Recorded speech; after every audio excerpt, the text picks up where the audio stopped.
Hi అండి అందరికీ. అందరూ ఎలా ఉన్నారు? మీలో ఎవరైనా మన ఛానల్‌ని ఫస్ట్ టైమ్ చూస్తున్నట్టయితే ప్లీజ్ లైక్ చేసి సబ్స్క్రైబ్ చేసుకోండి. ఇప్పటివరకు నా వీడియోస్ చూస్తూ నన్ను సపోర్ట్ చేస్తున్న ప్రతి ఒక్కరికి చాలా చాలా థ్యాంక్స్. ఇవాళ వీడియో ఏంటంటే బ్రెడ్‌తో సింపుల్‌గా అయిపోయే ఒక డిజర్ట్ రెసిపీని అయితే చేయించబోతున్నానండి. చాలా సింపుల్‌గా ఉంటుంది. అలానే చాలా యమ్మీగా కూడా ఉంటుంది. ఫస్ట్ అయితే ఒక హాఫ్ లీటర్ పాలనైతే కాగబెట్టుకోవాలి. మనం ఈ రెసిపీ చేయాలంటే మెయిన్‌గా కస్టర్డ్ పౌడర్ అయితే ఉండాలి. నేను ఇక్కడ 2 స్పూన్స్ కస్టర్డ్ పౌడర్ తీసుకొని మిల్క్‌తో కానీ, వాటర్‌తో కానీ మిక్స్ చేసుకోవాలి లంప్స్ లేకుండా. నేనైతే ఇక్కడ వెనిలా ఫ్లేవర్ ఉన్న కస్టర్డ్ పౌడర్ అయితే తీసుకున్నాను.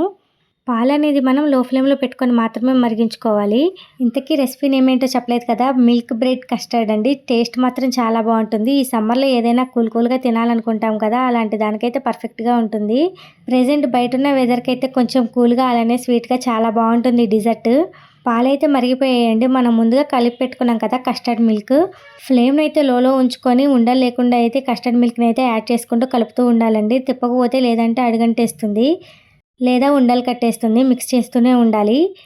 అప్పుడే మనకు పర్ఫెక్ట్‌గా ఉంటుంది. ఒక 2-3 మినిట్స్ కుక్ అయిన తర్వాత మనం షుగర్ అయితే యాడ్ చేసుకోవాలి. నేను తీసుకున్న మిల్క్ క్వాంటిటీకి అయితే ముప్పావు కప్పు సరిపోతుందండి. నేను ఇంకా తక్కువే వేసాను. ఎందుకంటే కిడ్స్ తింటారు కాబట్టి. హాఫ్ కప్ షుగర్ మాత్రమే యాడ్ చేసుకున్నాను. స్వీట్ ఎక్కువ తినేవాళ్ళైతే ముప్పావు కప్పు యాడ్ చేసుకోవచ్చు. చాలా బాగుంటుంది స్వీట్ ఎక్కువ ఉంటే. నెక్స్ట్ అయితే ఇక్కడ మీకు ఇష్టమైన డ్రై ఫ్రూట్స్ అంటే బాదం, జీడిపప్పు, పిస్తా చిన్న చిన్న పీసెస్లా కట్ చేసుకొని యాడ్ చేసుకోవాలి కుక్ అయ్యేటప్పుడు. అలానే కొంచెం ఇలాచీ పౌడర్ కూడా యాడ్ చేసుకోవాలి ఫ్లేవర్ కోసం.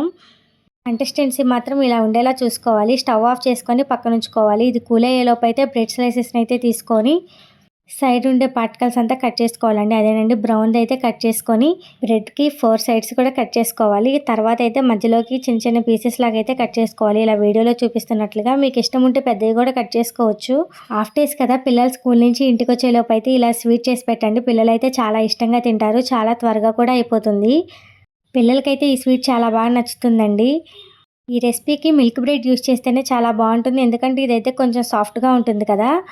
మిగిలిన ఏ బ్రెడ్ అయినా వాడొచ్చు, కానీ మిల్క్ బ్రెడ్ అయితే కొంచెం సాఫ్ట్గా ఉంటుందని ఇంకా బాగుంటుంది టేస్ట్ అయితే. రెగ్యులర్గా మా ఇంట్లో ఈ రెసిపీ చేస్తూ ఉంటామండి. మా ఇంట్లో వాళ్ళకి ఫేవరెట్ డిజర్ట్ అయిపోయింది. ఎప్పుడన్నా సింపుల్గా ఏదైనా స్వీట్ తినాలనిపించినప్పుడు సింపుల్గా ఇది చేసేస్తూ ఉంటాను. ఎంతమందికి ఈ రెసిపీ తెలుసు, ఇంతకుముందు ఎప్పుడైనా ట్రై చేశారా? తప్పకుండా కామెంట్ చేయండి. బ్రెడ్ పీసెస్ని అయితే కట్ చేసుకున్న తర్వాత ఇందులో ఆయిల్ కానీ గీ కానీ యాడ్ చేసుకోండి. మా ఇంట్లో అయితే గీ ఫ్లేవర్ ఎక్కువ ఇష్టం ఉండదు. అందుకని నేను కొంచెం ఆయిల్ అయితే యాడ్ చేసుకొని ఫ్రై చేసుకుంటున్నాను. ఫస్ట్ అయితే కొంచెం ఆయిల్ తీసుకోండి. ఎక్కువ ఆయిల్ వేసేస్తే ఆయిల్ ఎక్కువ పీలుస్తుంది కదా బ్రెడ్ అనేది. ఇందులో ఉన్న ఆయిల్ అయిపోతే మళ్ళీ అయినా యాడ్ చేసుకోవచ్చు. మొత్తం ఒకేసారి యాడ్ చేయడం వల్ల ఆయిల్ అనేది ఎక్కువ పీల్చేస్తుంది. ఆయిల్ కాగిన తర్వాత బ్రెడ్ స్లైసెస్ని ఎన్ని పడితే అన్నీ వేసుకొని ఫ్రై చేసుకోవాలి. గోల్డెన్ బ్రౌన్ కలర్ వచ్చే వరకు. నాలాగా కొంచెం మార్చకుండా త్వరగా తీసేసుకోండి. నిదానంగా ఒక్కొక్క బ్రెడ్ స్లైస్ని తిప్పుకుంటూ ఫ్రై చేసుకోవాలి. ఫ్లేమ్ అనేది లో టు మీడియం ఉండేలా చూసుకోవాలి. లేదంటే బ్రెడ్ అనేది ఊరికనే కలర్ చేంజ్ అయిపోతూ ఉంటుంది. వెంటనే అటు ఇటు సైడ్స్కి తిప్పుకుంటూ తీసేసుకోవాలి వెంటనే, లేదంటే మాడిపోయే ఛాన్సెస్ ఉంటుందండి. నేను అలాగే ఏముండదులే అనుకున్నాను. వెంటనే మాడిపోయాయి నాయైతే. మీరైతే జాగ్రత్తగా చూసుకోండి.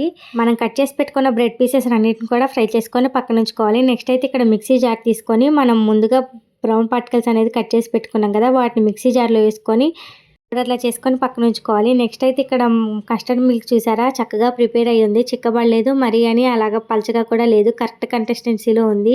నెక్స్ట్ అయితే ఇక్కడ వెడల్పుగా ఉండే ఒక బాక్స్ కానీ ఒక ట్రే లాంటిది కానీ తీసుకొని ముందు కస్టర్డ్ మిల్క్ని అయితే యాడ్ చేసుకోవాలి. కస్టర్డ్ మిల్క్ అనేది ఒక లేయర్లో యాడ్ చేసిన తర్వాత నెక్స్ట్ అయితే ఇక్కడ మనం ముందుగా ఫ్రై చేసి పెట్టుకున్న బ్రెడ్ పీసెస్ని కూడా వీడియోలో చూపిస్తున్నట్టు ఒక్కొక్కటి అయితే అమర్చుకోవాలి. ఇలా అయితే ఒక్కొక్కటి పెట్టుకోవటం వల్ల కస్టర్డ్ మిల్క్ అనేది బాగా పట్టుకుంటుందండి బ్రెడ్ స్లైసెస్కి అనేది. అది కాకుండా మనం చిన్న చిన్న పీసెస్లా కట్ చేసుకున్నాం కదా, ఎందుకంటే ఇలా పెట్టుకోవడానికి చాలా ఈజీగా ఉంటుందని చెప్పేసి. ఒక లేయర్ అలా పెట్టేసిన తర్వాత మళ్ళీ కస్టర్డ్ మిల్క్ అయితే యాడ్ చేసుకోవాలి. ఈ ప్లేస్లోనే మీకు డ్రై ఫ్రూట్స్ ఇష్టం ఉంటే డ్రై ఫ్రూట్స్ కూడా యాడ్ చేసుకోవచ్చు. కస్టర్డ్ మిల్క్ యాడ్ చేసుకున్న తర్వాత మరొక లేయర్ కూడా బ్రెడ్ పీసెస్ని అయితే పెట్టుకొని మళ్ళీ అయితే కస్టర్డ్ మిల్క్ యాడ్ చేసుకోవాలి. ఇలా ఎన్ని లేయర్స్ వస్తే అన్ని లేయర్స్ యాడ్ చేసుకుంటే తినేటప్పుడు స్మూత్గా టేస్టీగా చాలా బాగుంటుందండి. నేను తీసుకున్న బ్రెడ్ స్లైసెస్కి అలానే మిల్క్కి కరెక్ట్గా సరిపోయింది. అంతా అయిపోయిన తర్వాత మిగిలినదంతా పోసేసుకొని పైన లాస్ట్లో మిగిలినంత కస్టర్డ్ మిల్క్ యాడ్ చేసుకున్న తర్వాత అడ్జస్ట్ అంతా సర్వ్ చేసుకోవాలండి. ఎందుకంటే సైడ్స్కి ఉంటుంది కదా, అంతా సర్వ్ చేసుకున్న తర్వాత మనం ముందుగా పౌడర్ చేసి పెట్టుకున్నాం కదా బ్రెడ్ది బ్రెడ్ క్రమ్స్ అయితే యాడ్ చేసుకొని, ఇది యాడ్ చేసుకోవడం వల్ల చూడటానికి కలర్ఫుల్గా ఉంటుంది. తినేటప్పుడు కూడా కొంచెం క్రంచీగా తగులుతుంది. లాస్ట్లో అయితే మీకు ఇష్టమైన బాదం, జీడిపప్పును కూడా ఒకసారి యాడ్ చేసుకొని మూత పెట్టుకొని అయితే 2-3 అవర్స్ అయితే ఫ్రిడ్జ్లో పెట్టుకోవాలి. అలా ఈ రెసిపీని మార్నింగ్ టైంలో చేసుకొని ఆఫ్టర్నూన్ టైంలో కూల్గా తింటుంటే చాలా బాగుంటుంది.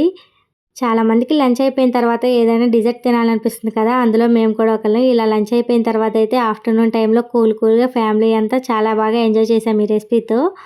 చూస్తున్నారు కదా, చూస్తుంటేనే ఎంత కలర్ఫుల్గా ఉందో. తింటే కూడా చాలా బాగుంటుంది. చేసుకోవడం కూడా చాలా సింపుల్ కాదు. ఈ వీకెండ్ మీ ఫ్యామిలీతో ట్రై చేయండి. ఈ వేడిగా ఉన్న వెదర్కి కూల్గా ఈ రెసిపీని ఎంజాయ్ చేయండి. మీరు కూడా ఒకసారి మీ ఇంట్లో వాళ్ళతో ట్రై చేసి తప్పకుండా ఎలా వచ్చిందో కమెంట్ చేయండి. వీడియో నచ్చితే లైక్ చేసి సబ్స్క్రైబ్ చేసుకోండి. Thanks for watching. మరొక వీడియోతో మళ్ళీ కలుద్దాం. Bye bye.